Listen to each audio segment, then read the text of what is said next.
সকল অন্যায়ের মোকাবেলায় আমরা মানবতাকে সুনিশ্চিত করবো ইনশাআল্লাহ, জননিরাপত্তাকে সুনিশ্চিত করব ইনশাআল্লাহ। জাতি, ধর্ম, বর্ণ, গোত্র নির্বিশেষে হিন্দু, খ্রিস্টান, বৌদ্ধ, মুসলিম যারা আছে সকলে মিলে সহমর্মিতার সঙ্গে আমরা বাস করব ইনশাআল্লাহ। বিশেষ করে এটা সীমান্ত ঘেঁষা এলাকা হওয়ার কারণে আমি জানি কোথায় কি সমস্যা।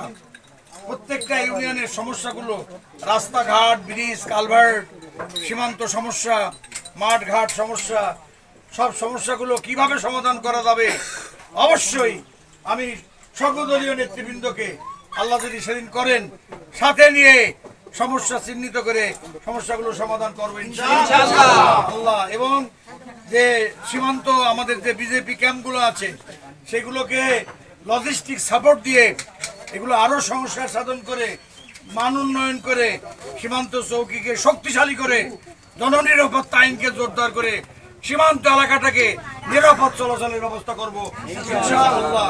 আল্লাহ তাআলা সর্ব অবস্থায় মানব কল্যাণে আমাদের কাজ করার তৌফিক দান করুন। আসসালামু আলাইকুম ওয়া রাহমাতুল্লাহ।